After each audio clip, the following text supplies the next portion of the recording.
কুমিল্লার দেবিদ্বার উপজেলার সাবেক প্রধানমন্ত্রী বেগম খালেদা জিয়ার রুহের মাগফিরাত কামনায় আলোচনা সভা, ইফতার ও দোয়া মাহফিল অনুষ্ঠিত হয়েছে।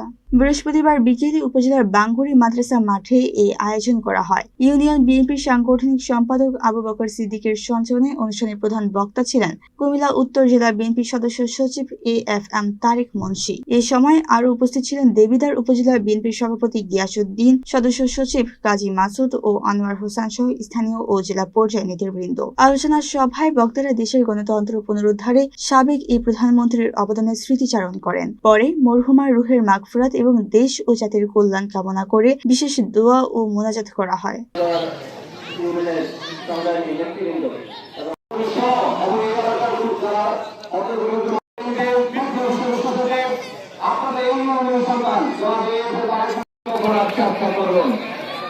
আমাদের ধ্বংস করে দিচ্ছে যুব সমাজকে।